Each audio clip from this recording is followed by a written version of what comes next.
സാധാരണ ദേശീയപാതകളിൽ കാറുകളും ലോറികളുമാണ് ചീറിപ്പായുന്നത്. എന്നാൽ നാളെ അസമിലെ ദിബ്രുഗഡിലുള്ള നാഷണൽ ഹൈവേയിൽ ടയറുകൾ തൊടുന്നത് ഇന്ത്യയുടെ അത്യാധുനിക യുദ്ധവിമാനങ്ങളായിരിക്കും. അതും വെറും പ്രദർശനത്തിനല്ല.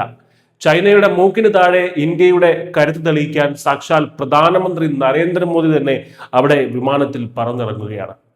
വടക്ക് കിഴക്കൻ ഇന്ത്യയിലെ ആദ്യത്തെ എമർജൻസി ലാൻഡിംഗ് ഫെസിലിറ്റി, അതായത് അടിയന്തര ഘട്ടങ്ങളിൽ റൺവേ ആയി മാറ്റാവുന്ന ഹൈവേ നാളെ പ്രധാനമന്ത്രി രാജ്യത്തിന് സമർപ്പിക്കും.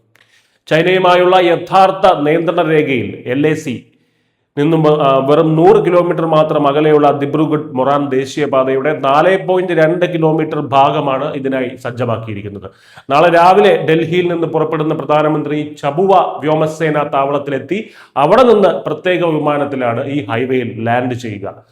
പ്രധാനമന്ത്രിയുടെ വരവിനോടനുബന്ധിച്ച് Rafale, Sukhoi 30, C-17 Globemaster തുടങ്ങി 16 യുദ്ധവിമാനങ്ങൾ അണിനിരക്കുന്ന വമ്പൻ വ്യോമാഭ്യാസ പ്രകടനവും ശക്തി പ്രകടനവും ഈ ഹൈവേയിൽ നടക്കും. ഇന്ത്യൻ വ്യോമസേനയെ സംബന്ധിച്ചിടത്തോളം ഇതൊരു ചരിത്ര നിമിഷമാണ്. രാജസ്ഥാനിലും ഉത്തർപ്രദേശിലും നേരത്തെ ഇത്തരം ഹൈവേ റൺവേകൾ പരീക്ഷിച്ചിട്ടുണ്ടെങ്കിലും ഭൂപ്രകൃതി കൊണ്ട് ഏറെ വെല്ലുവിളികൾ നിറഞ്ഞ നോർത്ത് ഈസ്റ്റിൽ ഇതാദ്യമായാണ് ഇത്തരമൊരു സംവിധാനം വരുന്നത്. ഉദ്ഘാടനത്തിന് മുന്നോടിയായി കഴിഞ്ഞ ദിവസങ്ങളിൽ ഭീമൻ ചരക്ക് വിമാനമായ C-17 ഗ്ലോബ് മാസ്റ്ററും റഫേൽ വിമാനങ്ങളും ഇവിടെ വിജയകരമായി ട്രയൽ റൺ നടത്തിയിരുന്നു. ചബുവ എയർഫോഴ്സ് സ്റ്റേഷന് തൊട്ടടുത്താണ് ഈ ഹൈവേ എന്നത് ഇതിന്റെ പ്രവർത്തനക്ഷമത വർദ്ധിപ്പിക്കുന്നു. ഇതൊരു വെറും റോഡ് ഉദ്ഘാടനം മാത്രമായി കരുതരുത്.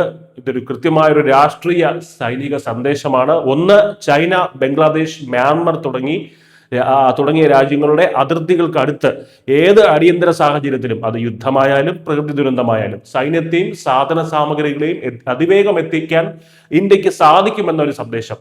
2, അസമിൽ നിയമസഭാ തെരഞ്ഞെടുപ്പ് അടുത്തിരിക്കെ 3 മാസത്തിനിടെ ഇത് 3ാം തവണയാണ് മോദി സംസ്ഥാനത്തെത്തുന്നത്. വികസനത്തിനൊപ്പം ദേശീയ സുരക്ഷയ്ക്കും തങ്ങൾ നൽകുന്ന പ്രാധാന്യം വോട്ടർമാർക്ക് മുന്നിൽ എത്തിക്കാൻ BJPക്ക് ഇതിലൂടെ സാധിക്കും. ഹൈവേയിലെ ലാൻഡിങ്ങിന് ശേഷം ഗുവാഹത്തിയിലെത്തി ബ്രഹ്മപുത്ര നദിക്ക് കുറുകെയുള്ള പുതിയ പാലവും മറ്റ് വികസന പദ്ധതികളും പ്രധാനമന്ത്രി ഉദ്ഘാടനം ചെയ്യും. ചുരുക്കത്തിൽ അതിർത്തിയിലെ അടിസ്ഥാന സൗകര്യങ്ങൾ വർദ്ധിപ്പിച്ച് ചൈനയുടെ വെല്ലുവിളികളെ നേരിടാൻ ഇന്ത്യ പൂർണ്ണ സജ്ജമാണെന്ന പ്രഖ്യാപനമാണ് നാളെ ദിബ്രുഗഡിലെ ഹൈവേയിൽ മുഴങ്ങാൻ പോകുന്നത്. റഫേലിന്റെ ഇരമ്പലിൽ ആ സന്ദേശം അതിർത്തിക്കപ്പുറവും എത്തുമെന്നുള്ള കാര്യം തീർച്ച. ന്യൂസ് ഡെസ്ക് ന്യൂസിന്റെ മലയാളം.